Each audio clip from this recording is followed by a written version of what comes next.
try to go through this fairly quickly. I'm preaching to the choir a little bit here with Anthony and Josh because they did participate in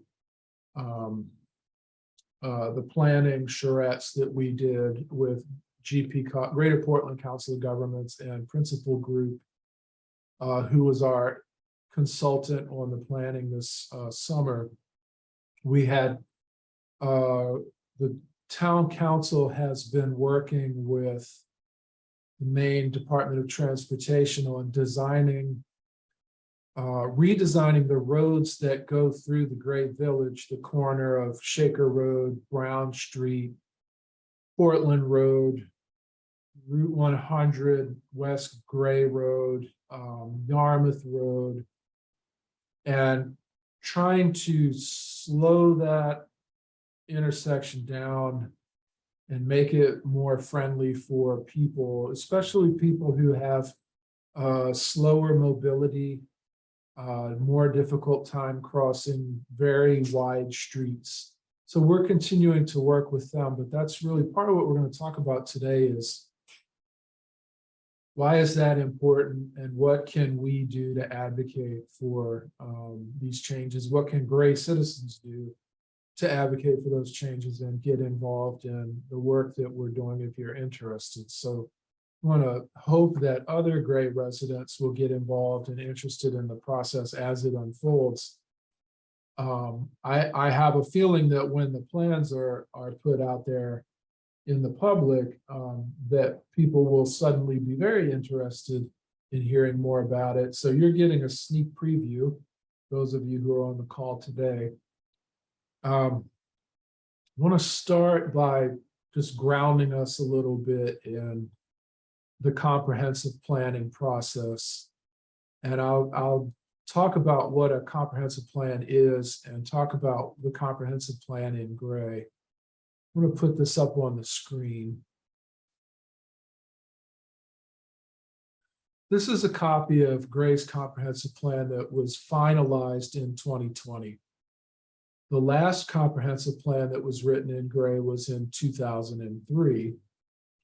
And since then, a lot of other plans and ideas have surfaced, and some of them have moved along and some of them haven't. And you'll see that some of you will know this, some of you won't. These are the folks who are involved in the committee that designed the comprehensive plan, working with an outside consultant from North Star Planning. A lot of these folks are still active in the local government. Some of them aren't as volunteers. Some, in particular, Krista Chappell was the chair of the comp plan committee. She's now a town council member. Some of the staff members, like my predecessor, Deb, and Kathy Tomborelli, and Jolie Fahey, Grant Giuliano, Susanna Gallant, these folks are no longer with the town. We have new people in all of those positions and a few other positions as well. But we're still going to work with the comprehensive plan, and we'll continue to work with it for the next 10 or 15 years. So what is that? What is a comp plan? Why does it matter? In the, I think it was in the 80s, the state of Maine implemented what's called a growth management plan. I'm going to go back to the screen.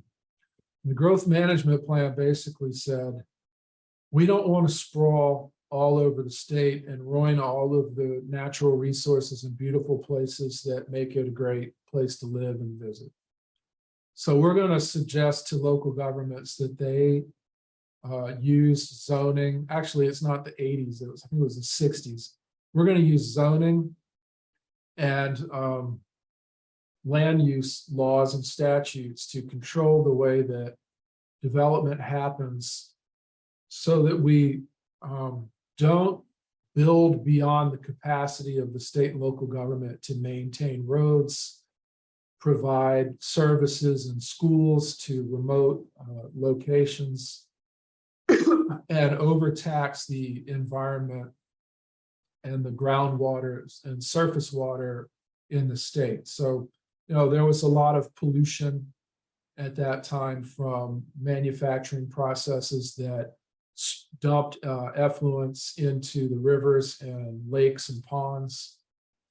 A lot of those lakes and ponds have been restored since those days, but they're still not usable. I'm thinking of, there's a particular pond up near Pittsfield that used to be where a tannery dumped effluent into it. And there are a lot of heavy metals and other toxic materials that are in the sediment. And even though the water is pretty clean, if you stir the sediment up, it releases, mercury and other toxins that just aren't good to be exposed to.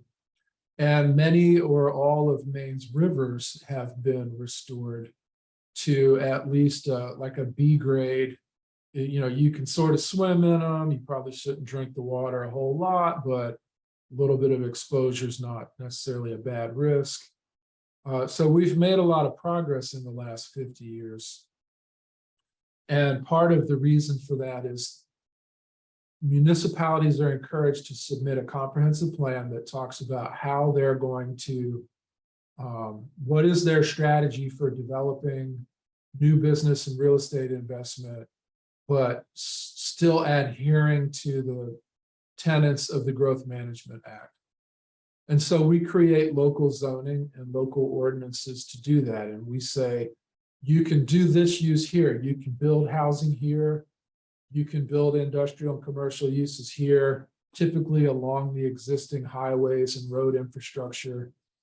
And most, it seems like people have wanted to live in rural areas in the woods and around the lakes in Gray, for just specifically, because it has easy access to the highways to get you to Lewiston, Auburn, or Portland, or wherever you work.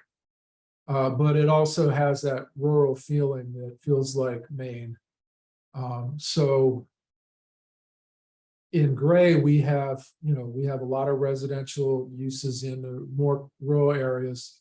We have a lot more of our industrial and commercial uses along the road system that comes into the Gray Village Center. And in some ways, the highway exit, the main turnpike exit in Gray has defined the character of the Gray Village, more or less as a highway exit. And you have gas stations and fast food restaurants and easy on, easy off access to Walgreens and places like that, that people want to stop at those places quickly on their way to somewhere else.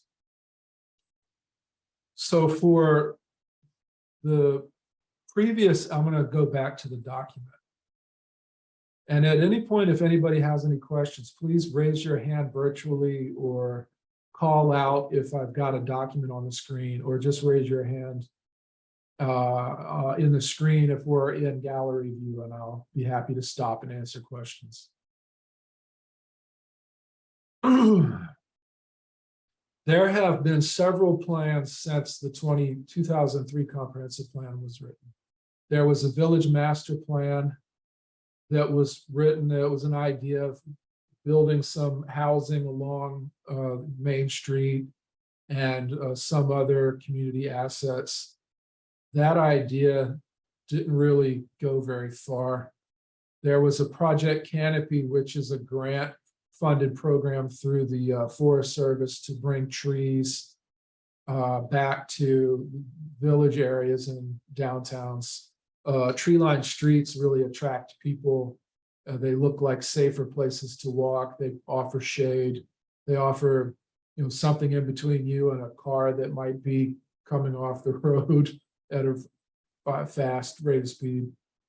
I don't think any of that got implemented. There was a Monument Park master plan that was designed by a private development firm to build, again, sort of a housing and some village assets. That didn't get anywhere.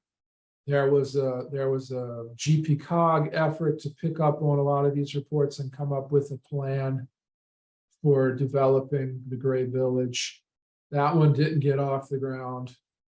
The Route 26 corridor study resulted in a bypass or it explored the bypass for Route 26 that heavy trucks are supposed to go up the other side of the highway from the Gray Village and cut up from West Gray Road to rejoin Shaker Road up near Hannaford. And some of them do, but a lot of them don't. So we have 53-foot trailers on tractor trucks coming through the Gray Village all the time.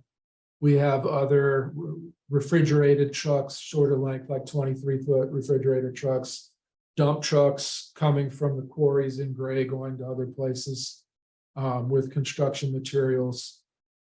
And the nomenclature of those routes is that Route 26 is the one that goes through Shaker Road, Short Shaker Road, a lot of people call it, through the Gray Village. And 26A, which is the alternate route, goes around.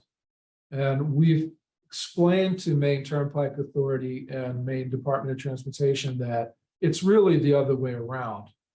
That local traffic should be going on Route 26A through town. We need to change that name. And that commercial traffic and people going somewhere else, passing through Gray to go somewhere else, really need to go around the other way. They finally agreed to that after years of effort from the Gray Town Council and various studies and other groups we've jumped through for DOT. They have finally agreed to do that. The town is unfortunately going to have to pay the bill for changing the signage, but at least we can try to make the village safer and redirect those heavy trucks around without really impacting them very much. It doesn't add much to their trip. It might even make their trip faster during heavy traffic time periods. And the last thing that was written is the Gray Bicycle Pedestrian Plan, which was implemented by the council.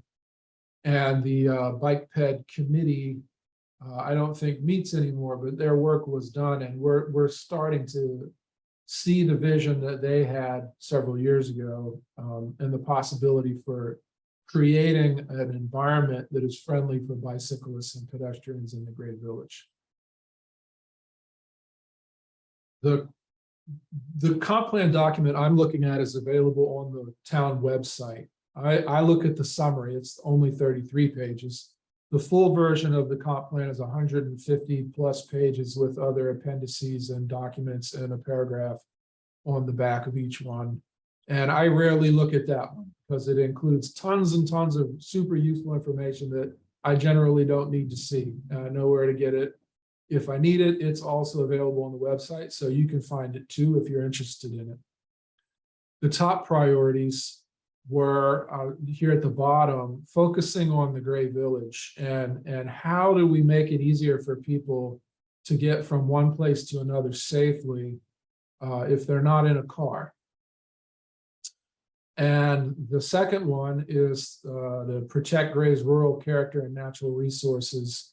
And that's where I was talking earlier about how the residential areas and neighborhoods are really not along the highway generally. They're in the nooks and crannies around town where it's peaceful and quiet and surrounded by forests and the lakes are nearby. And then the last thing is to invest in the village and in community programs. So when people talk about a term called quality of place, what they're talking about is what are the things about Gray that are unique to Gray that make it an interesting place to live and make it a desirable place for you to live versus any of the other places in the state that you could choose to live in? Is it the housing is attractive to you? You know, maybe it was built during an era that is historically significant and you like older houses, or maybe you like newer houses and you prefer houses that were built in the 21st century, or maybe you like ranch houses because you don't like going up and down stairs, or it's hard for you to do that if you're an older person. Ranch houses might appeal to you, or a person who has mobility issues, can't get up and down the stairs. So you might find houses that were built in the 50s and 60s. Ranch houses were really popular at that point. Maybe that appeals to you. Maybe you have a limited income, and so owning your own house would be difficult, but having a condo or one side of a duplex is affordable for you and allows your family to live in Gray. Maybe you like living in Gray because the school system is very good. You might like living in Gray because the sports programming through the Little League and through the Gray and New Gloucester recreation programs offers a lot of fun outdoor programming, or offers childcare before and after school, so that the wage earners in your household can go to work knowing that the kids are in a safe and supportive environment. Maybe you love vinyl records, but you can't afford to buy them, so you want to borrow them from the library. You may be surprised to know that the Gray Town Library is one of the charter exploring members of the library, the main library coalition, trying out renting or letting you check out vinyl albums. We have a lot to offer in Gray, but there are certain things that we don't have, like access to specialist doctors within Gray or New Gloucester. You have to drive to Lewiston, Auburn, or Windham, or Portland area, or Scarborough to find those kind of specialist doctors, which as we age, we need, some of us need more access to specialist doctors than we do when we're younger. Being able to attract those kinds of community assets and focusing on an asset-based economic development model where we start asking these questions. Where do you shop for sandals in the summer for going to Wilkes Beach?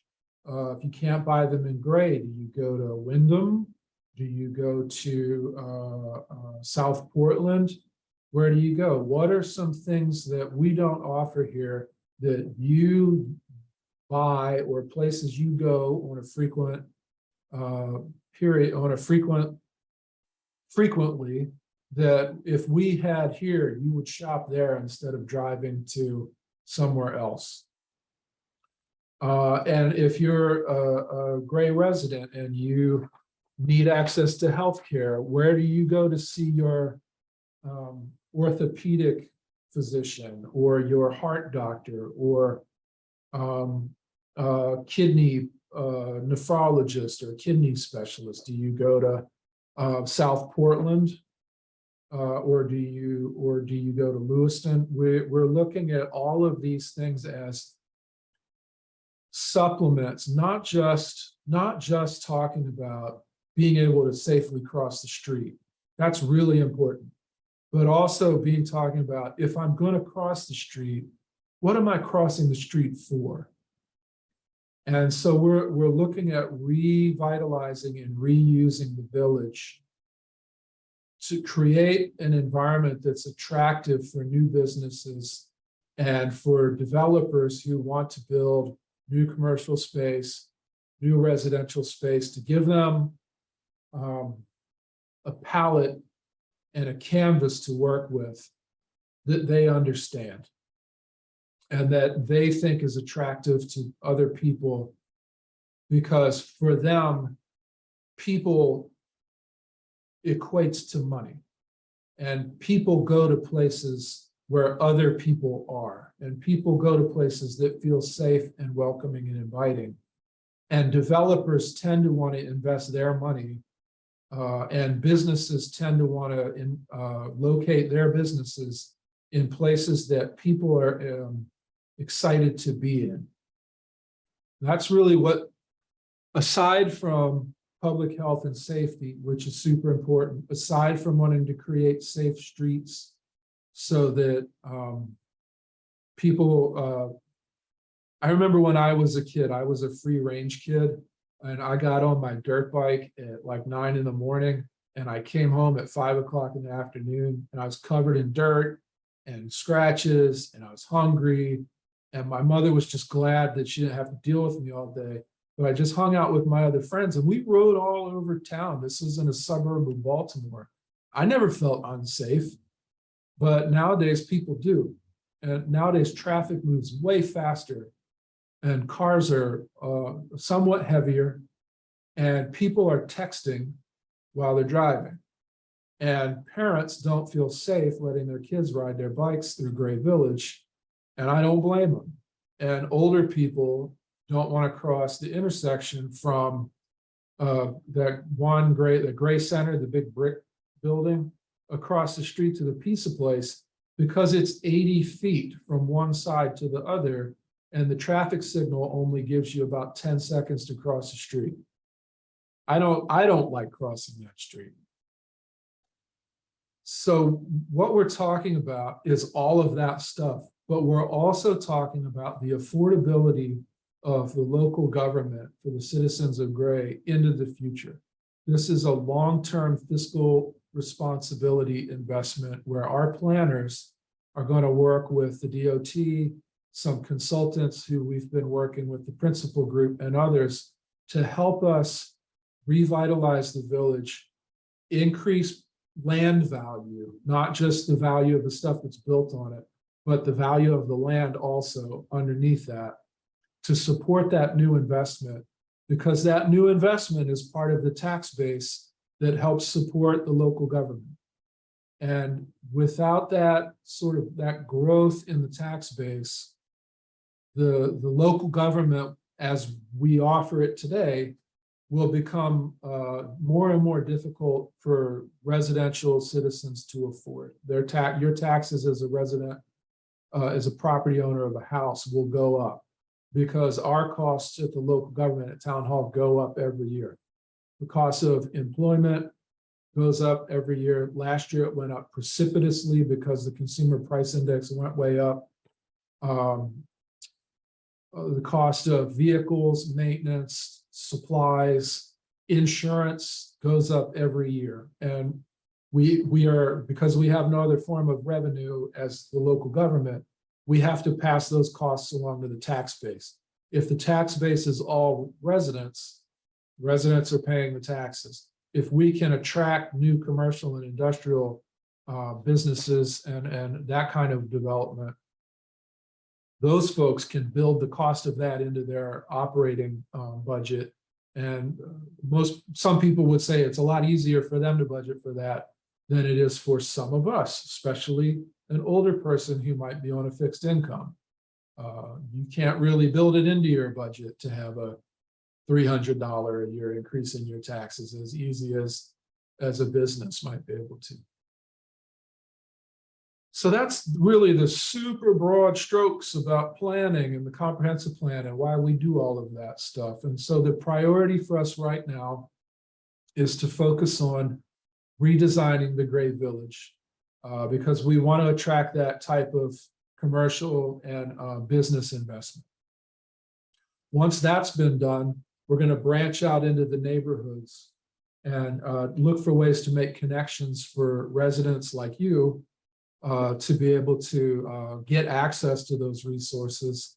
And so we're talking about a street network and a sidewalk network that goes sort of out from the Gray Village and into other neighborhoods. We're talking about continuing to maintain the roads and streets that are in the residential neighborhoods, but understanding that in order to be able to afford to do that work, we want to try to attract more of a commercial tax base to help cover the cost.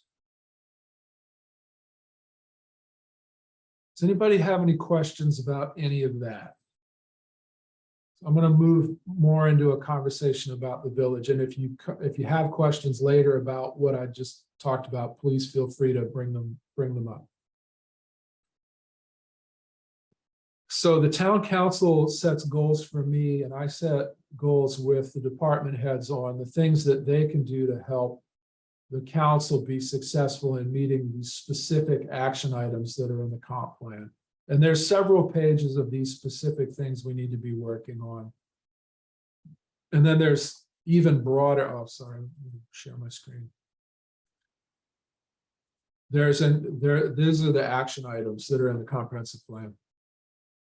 So we break these off and assign them out to town departments and the committees that advise the town council on these different things. So we have numerous committees in local government and a lot of good folks who are volunteers who participate on those committees, and they make recommendations, policy recommendations to the town council and participate at a foundational level on how decisions get made in the town of Gray.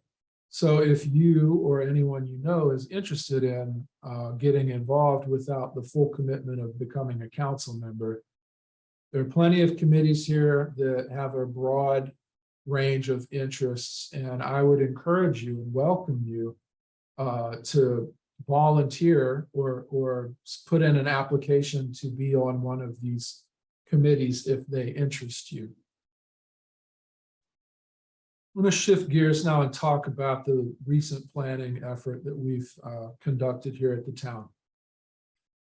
We contracted through the Greater Portland Council of Governments with a firm called the Principal Group. And the Principal Group hosted a series of planning events in Gray this summer. There was a kickoff meeting on June the 27th.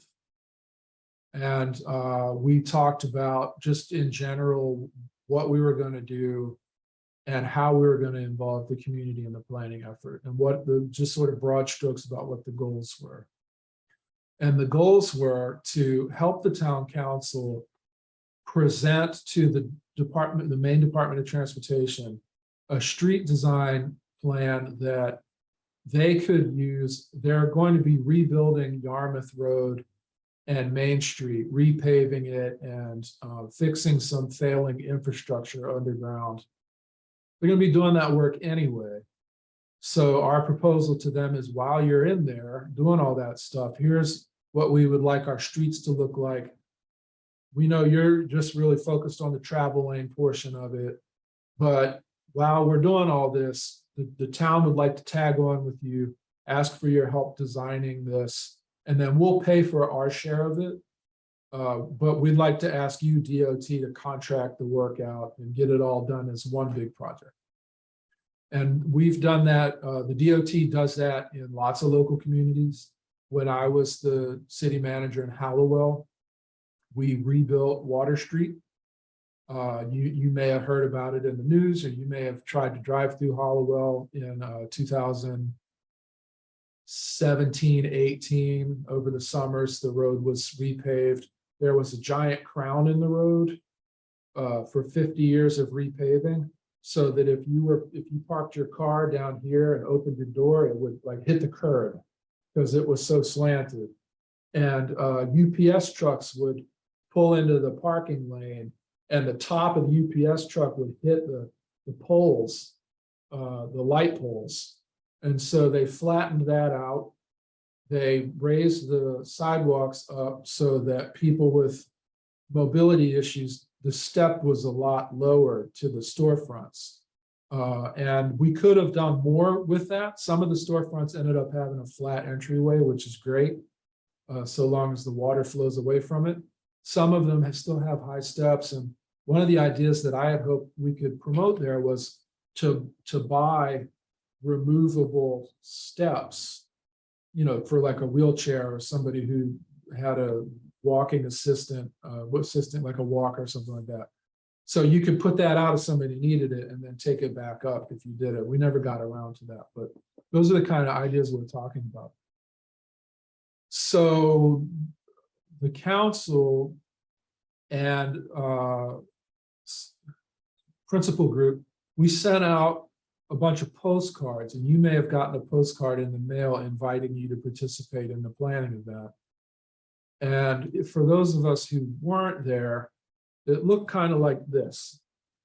We had kids and families show up for 4 days. The Graytown Council Chamber was a design studio, and people participated in various activities. Like on this page, what you're seeing here is a visual preference survey.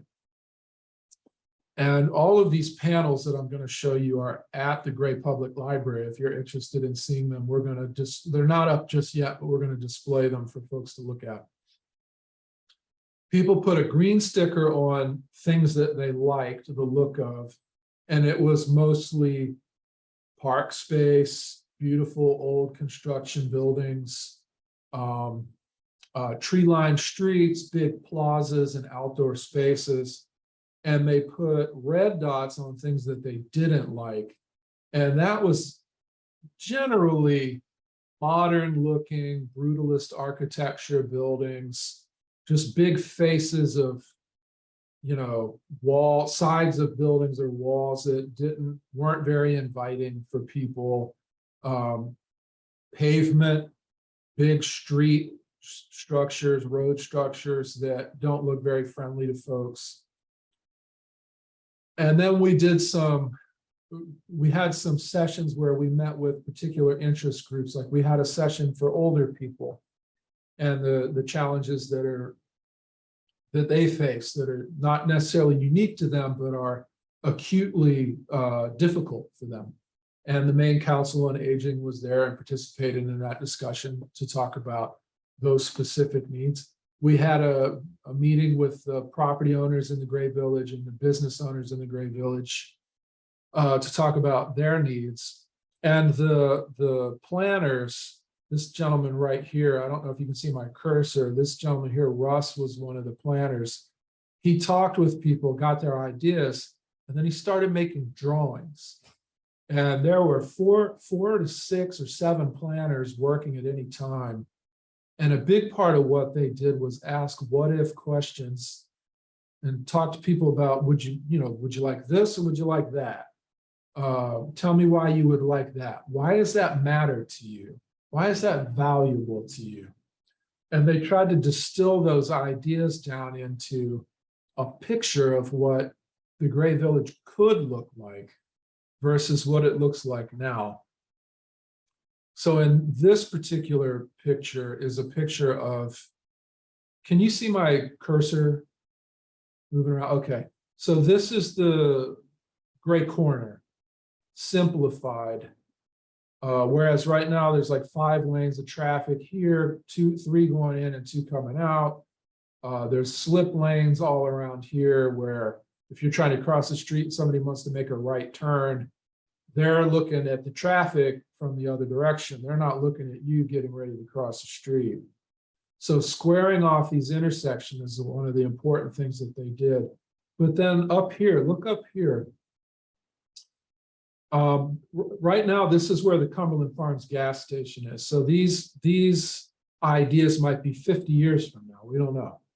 And across from that is the big, the strip mall where the jiu-jitsu school and the subway and the laundromat are. But they've built a street network. This is a concept idea, a street network that goes behind all of that and then comes out over here on Shaker Road, a little bit south of Russell School. And the idea here is to create more street frontage, more buildable lots for buildings that could be businesses on the first floor and then maybe residential on the upper floors, but also that relieves some of the traffic pressure from, this is the Shaker Road Main Street intersection. So people have alternatives, alternate routes for getting through Gray. And it makes it so that crossing these streets is safer for pedestrians and bicyclists can use the road more safely. Maybe it's easier to see that as a 3-dimensional picture. So here's a 3-dimensional version of Yarmouth Road coming into the Main Street intersection. So McDonald's is here right now. Might not be there in 30 years, might be something different. It might look like this. There's a gas station right here right now. Gas stations can only last for so long before the tanks underground wear out. They either have to be replaced or the gas station turns into something else. And in most of the places I've seen in Maine, the cost of replacing the underground storage tanks is too expensive. And so these buildings turn into cannabis stores or, some other use that someone sees an opportunity there. It's a parking lot on a highly trafficked road. And if you're interested in having lots of people drive past your store and you can buy a place for cheap because it's not a gas station anymore and nobody else really wants it, turns into something like that. And if that's what you like, that's fine. But in the town of Gray, what the citizens told us when they voted in the largest turnout of voters in recent history, if ever, the 70-some% of them voted in favor of the comprehensive plan. So we know that people want this. They don't want this. This is the Gray Corner. So every morning I drive into Gray Corner. My car will be right here in this middle lane. And there'll be some dude in a truck trying to merge into the lane in front of me, and a dude in the truck trying to merge in the lane behind me. And they're really trying to get into this lane because they're trying to go over here and go up Shaker Road. Or they're in this lane and they're trying to go that way up Main Street to the Lewiston Road. Either way, I get cut off. Somebody sends me hand signals, and I just feel lucky that I wasn't in an accident. Nobody wants this. And so we're asking the DOT to help us change it. We're not asking them to change it for us. We're not asking them to design it. We're telling them exactly what we want. We know that it's possible for them to do it. It's just a lot of work. And in the absence of like a very strong message from the citizens of Gray and your elected officials, this kind of work doesn't get done very easily. So we're making that push. The town council has been working on this for years, and it's finally culminating in getting the work done. So we're very busy and very engaged in trying to make this picture look like more like this. Right now, this building is Manny Motors. Not always going to be Manny Motors. Do we want to wait and see what happens there, or do we want to project ideas about what we want to see? So here are new business locations, new residential locations. The parking is behind these buildings, or the parking is on the street, on Main Street, or we build other municipal lots on municipal land that's proximate to these new ideas, so that the developers can use as much of the square footage of their parcels as possible and build as much building and as much tax base as they can. I'm perfectly happy to pay the cost of paving and maintaining and repaving a parking lot as the municipal manager versus having them put parking lots in, because if they're putting in parking lots, they're not building buildings. And the taxable value of a parking lot is negligible compared to the taxable value of a building, not to mention the community benefit and the quality of life benefit that people would have by having doctors' offices and cafes and a diversity of restaurants and access to healthcare providers and daycare providers and all of the other things that we need to be able to live our lives the way we want to, and to attract the type of development that we want in Gray. The development is going to happen one way or the other. This is a way of us saying to the world, to the developers, to the potential new residents in Gray, this is our vision for the future. So I'm going to move into these. These are called street cross sections. This is Main Street from standing out in front of Town Hall, looking toward the McDonald's in the Gray Corner. Over here on the left is where Cumberland Falls is, or Cumberland Farms is, excuse me. Here's the big roof there. Over here on the right is the mall where the Chinese restaurant and the nail salon and the jiu-jitsu studio and the subway and the laundromat is. So the idea here is the town has the right, or the DOT and the town has the right to this land around the road. It's called a right-of-way. The idea is to use the full extent, the full width of the right-of-way to provide a travel lane, but also on-street parking, which has a tendency to slow traffic, and sidewalks that are ADA compatible and also leave space for possibly for bicyclists to ride on a wider sidewalk than what's pictured here, safely next to pedestrians without needing to ride in the street. So some of those ideas were presented as well. So given the choice between a tree-lined street with slow-moving traffic, safe crossings, see some bump outs here. These are called bump outs. It makes the time you have and the distance you have to walk from one side of the street to the other much smaller. Crossing here, rather than crossing this, where you have wider travel lanes, a giant breakdown lane on either side, no visual cues to the drivers that a person is crossing the street, no visual appeal or shade from trees, and minimal, barely adequate sidewalk facility on either side of the road. On one side, we have bricks that were not, the brick sidewalks were not constructed in a way that the bricks stay flat and uniform. They're starting to buckle, and that twists your ankles, and you can't ride in a wheelchair as effectively on that. There are also telephone poles and trees in the way in a lot of places. You either have to go around, sometimes going into the grass, or in the wintertime, it's just not easily traversable because of the snow pileup. This is a bump out crossing with a speed table in it. We seem to be moving away from that idea. Public safety doesn't like speed bumps and speed tables because fire trucks, if you've ever been in a pickup truck with a fixed axle, you hit a bump like that, it bumps the whole thing. Imagine doing that in a fire truck with 2,000 gallons of water in the back.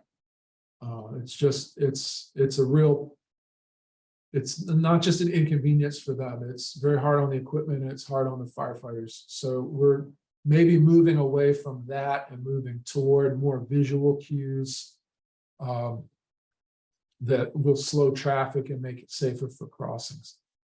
So we're doing on the left, this is what we have.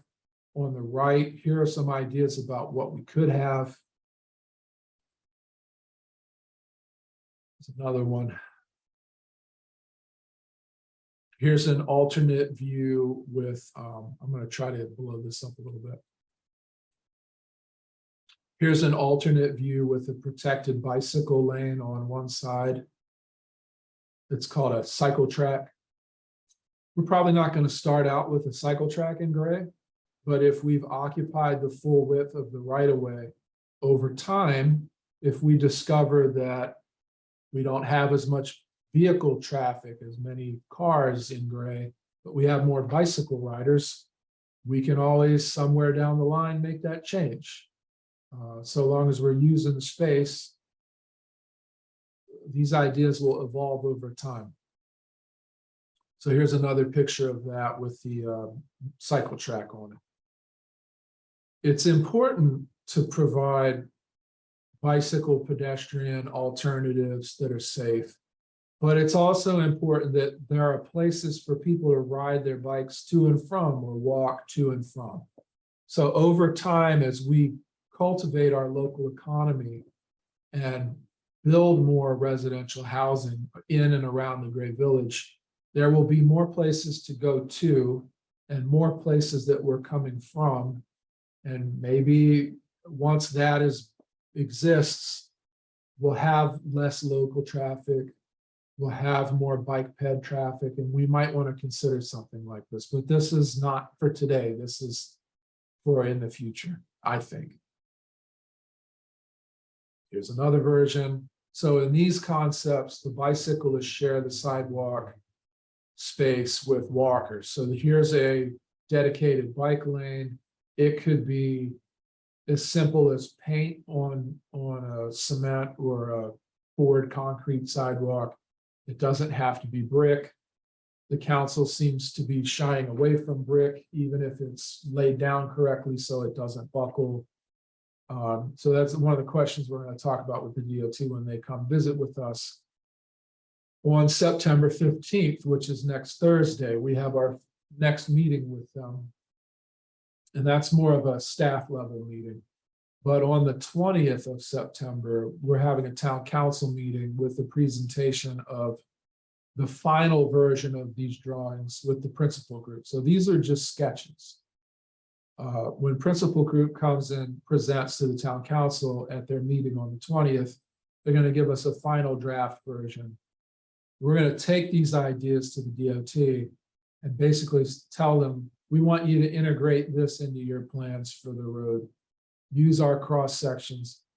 We've paid the consulting firm to come and do this work for us so that you don't have to, and we want to stay on schedule for getting our work done. And I'll say more about that in a second if I've got time. Here's some places where this has been done in other locations. These look like more warmer areas than gray, but I will tell you that there are other northern state communities that get snowfall like we get, who have landscapes like this. Damariscotta, Burlington, Vermont, Quebec City. They have nice small neighborhoods with narrow streets, and they still manage to get the snow plowed. So we know we're going to have to make some changes to the way we do things, but we're going to do what we can to support the council's vision and the community's vision for reshaping this environment. Here's some other places. I'm just going to go through these really quickly. Just a lot of different sketch ideas about what's possible. And this is a shot of, I don't know if you're familiar with this area. This is the Colley Hill intersection just past Gray Town Hall on the Lewiston Road. And this is a drawing of what it would look like to have a new road, a new street coming off of that intersection and coming into a shared park space that is the baseball field for the Little League, but it's also just a big field where people can go and, you know, have a luncheon, picnic, or a basket luncheon, or go fly a kite, or throw a frisbee, or play with their children. So we have a lot of ideas. There's a lot of possibilities, a lot of potential. It starts with the streets and roads. And one thing that you can do if you're interested in supporting this is give support to the town council, either by showing up to the meeting on September 20th, or by writing a letter or an email to them, letting them know that you support the plan and you would like them to let the DOT know that you support the plan also. And the other thought that I mentioned before was about participating on some of our advisory committees to the council. The volunteer opportunities there we need help from people. A lot of the committees barely have enough people to function. And it's can be fun and rewarding work if it's a topic that you're interested in. I'll end by saying that the town of Gray is the very fortunate recipient of a United States Environmental Protection Agency Brownfields Assessment Grant. We have $500,000 available that we're going to use to We're going to work with a qualified environmental professional and a brownfields advisory committee that consists of Gray residents and experts from the regional, state, and local level, or regional, state, and federal level. We're going to look for properties that might have been contaminated in the past, or that people are concerned might be contaminated. And that concern keeps these properties from being brought back into the economy. Unlocking the Gray Village and unlocking the street network by making streets out of roads and creating these environments for new investment, along with using the brownfields program to do assessments on some of these properties that aren't in productive use, is going to set the stage for us to be able to revitalize the Gray Village and other areas of Gray, and can also help us tap into other federal funds that are available through the bipartisan infrastructure legislation that was recently passed, and other federal highway program planning and implementation funding that is available through the federal government. We have a very small window to work in to get all of that done. And that's why there's so much focus and emphasis on this project right now. And that's specifically why we're focusing on the Gray Village. I think this has a direct positive effect for older people in Gray.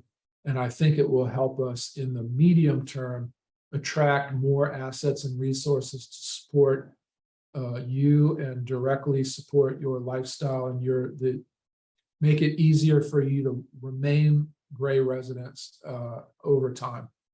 And I think beyond that, it's going to have tremendous fiscal responsibility returns for the town of Gray that will help us with budgeting well into the future. So that's a lot. And I appreciate you all listening, and I'm happy to answer any questions that you might have. Hey, what do you consider the boundaries are for the village center in terms of the geographic area around the main intersections? Ask the first part of that question again. What do you consider the boundaries for village center? Because sure. I feel like Hancock Street, adjacent to, is a different world. How far out Lewiston Road are you looking, et cetera, et cetera? I would say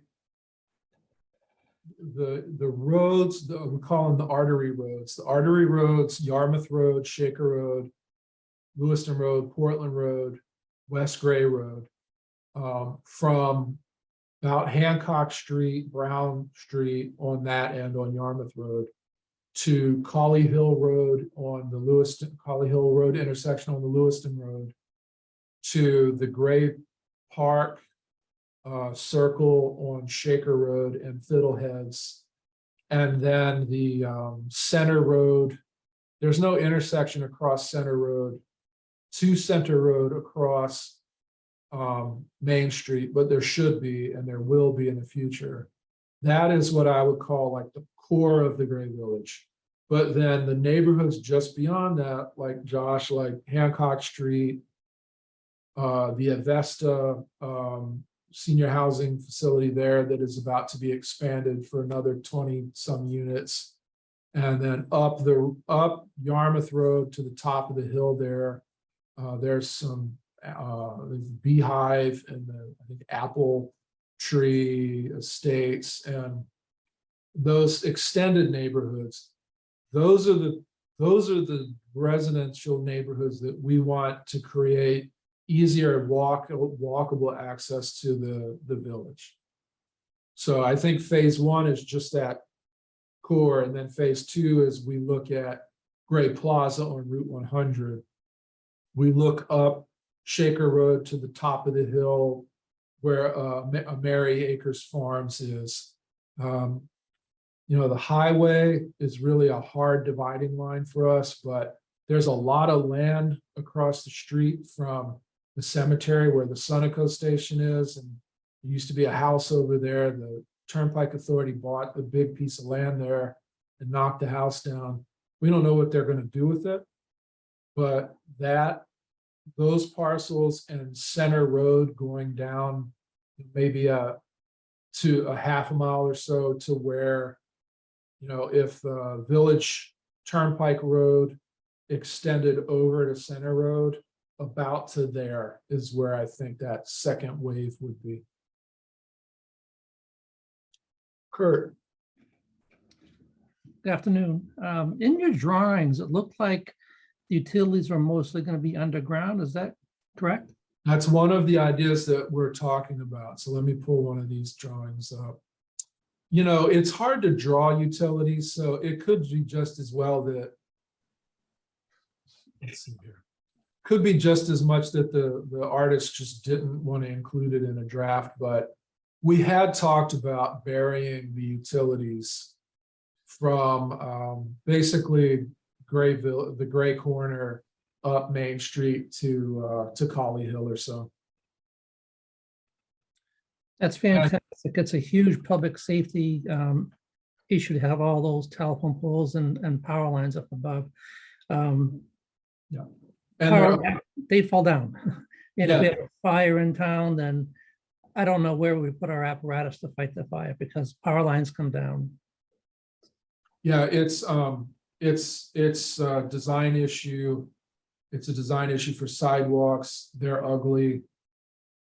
With if it was on the town of Gray's dime, it would be very expensive to afford to bury those lines. But again, with the federal highway money and the development money that's coming down through the BIL. When I was at the Brownfields conference 2 weeks ago, there was a lot of talk about leveraging other economic development programs and Brownfields program to get investment from the highway programs, and burying lines and things like that is an attainable goal if we can access those funds. That'd be great if we can swing it.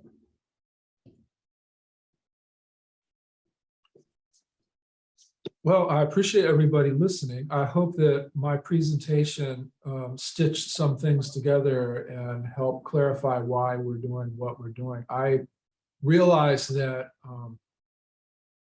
I don't think everybody really understands it or gets it. And I think a big part of that is that I and others, just need to keep talking about it until we reach people.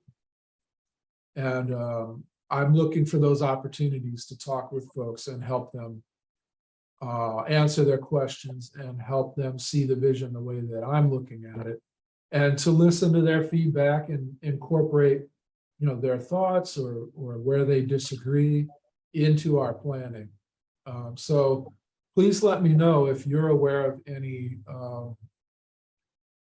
groups I can visit with or places I can go where people might be interested, stakeholders in this conversation. So I can give a similar presentation and conversation to the one that I just shared with you.